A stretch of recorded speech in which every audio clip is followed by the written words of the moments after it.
Ginge and Whinge are in trouble. America turned its back, causing the Sussexes to have a disaster. The one thing Americans dislike more than a grifter is a whiner, and Meghan and Harry seem to have become both. What is that we hear? Could that be a loud crashing sound that we hear coming from a certain McMansion in Montecito, California? Could it be that some of those eco-friendly, sustainable dishes are being thrown against the wall in Shea, Sussex? I mean, just imagine what Meghan and Harry are saying to each other as another deal is falling apart amidst this harsh criticism from industry insiders. I can imagine they're saying, "What? They really expected us to work for the money? But don't they know who we are?" See, Meghan believed that she had put all that kind of work behind her. After marrying Harry and establishing a base in the US, she and Harry believed they would just get to trade on their royal fabulousness. All those Hollywood people who had stayed oddly immune to Meghan's charms when she was only a wannabe actress or a deal or no deal suitcase girl would all of a sudden be bowing down before her, and she was going to love it. She was going to make a podcast all about female empowerment, well, her empowerment anyway, and she thought it was going to be a big hit. She thought that all those fancy guests were going to be lining up to take a mostly non speaking role in Meghan's show. Hundreds of millions of dollars were going to be thrown their way because hereditary power gave them the magical ability to spin self pitying garbage into gold. They thought that they had come up with a genius idea that they were going to be the first non working content producers ever. The content they sold to Spotify and Netflix was only themselves. By selling out their royal credentials to the highest bidder, they were going to be making a lot of money for years to come. Well, except Meghan and Harry failed to take one important thing into account. Hollywood is ruthless. Now, even if you have a lot of talent, which Harry and Meghan do not, even if you work so hard, you can be dropped in an instant. Your contract can easily be canceled, the luster chipping off your stardom like weeks old nail polish. Now, maybe in the UK, Harry and Meghan's royal status would still have commanded respectful treatment. But in LA, yeah, not so much. Bill Simmons, a Spotify executive, called Meghan and Harry effing grifters after Spotify decided to pull out of its £15.7 million deal with them after only one series.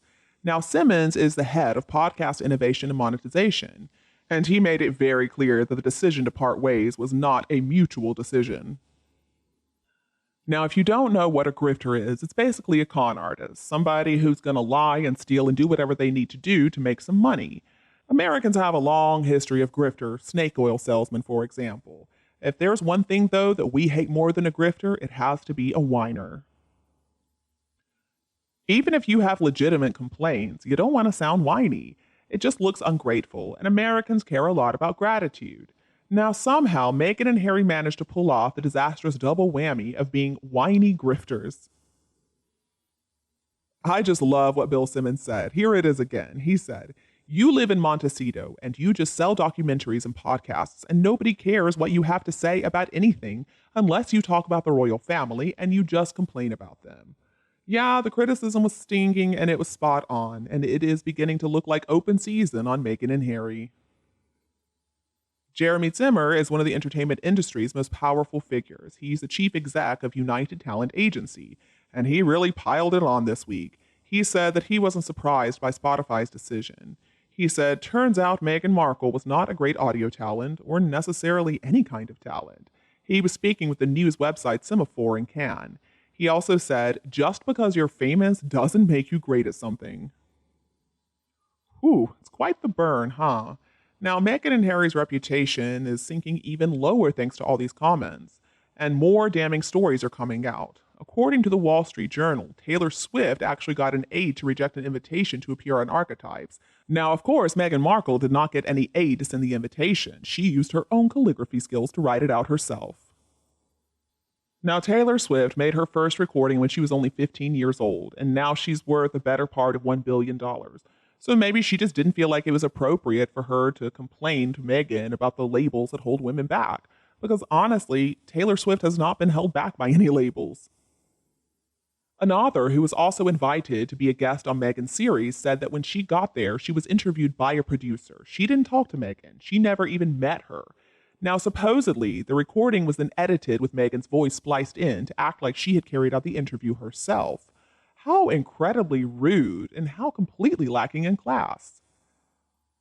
And apparently, this experience was typical. Meghan would only have conversations with the most famous people she had on the show. I mean, seriously, though, what does anybody expect from this woman who, during a royal tour of Australia, supposedly whined, "I can't believe I'm not getting paid for this"?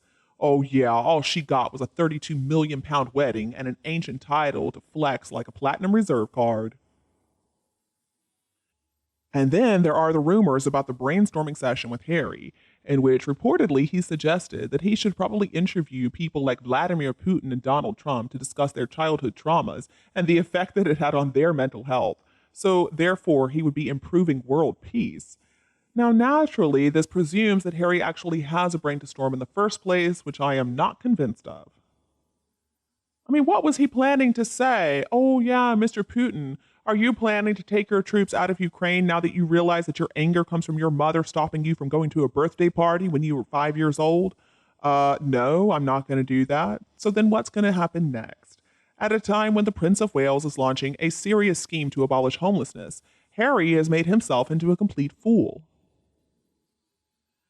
Now, Netflix's biggest documentary debut ever was Harry and Meghan's show titled Harry and Meghan. But at some point, trying to sell their grievances about the royal family to the public is going to offer ever diminishing returns.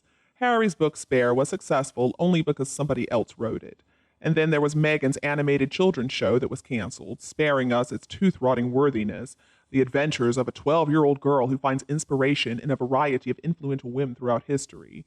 Yeah, I'd rather watch anything but. Technically, Meghan and Harry's deal with Netflix lasts until 2025, but the Wall Street Journal is thinking that's not going to happen. They're talking about a graveyard of video projects that were never made. Now, companies that have given a lot of money are underwhelmed by Meghan and Harry's lack of productivity.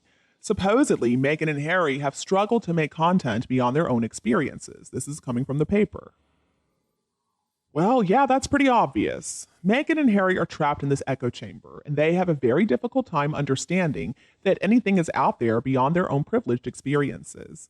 Denied the deference that was once theirs to command, they're now standing exposed as work-shy and lazy and entitled. Allegations of racism and tantrumy flouncing out are not going to help their situation in the US. The sharks are smelling blood right now. The royal credit card is maxed out. Ginge and Whinge are in a lot of trouble. And you, what do you think about Harry and Meghan? Let us know your opinions below in the comments. Don't be afraid to like and share this video if you preferred it tonight.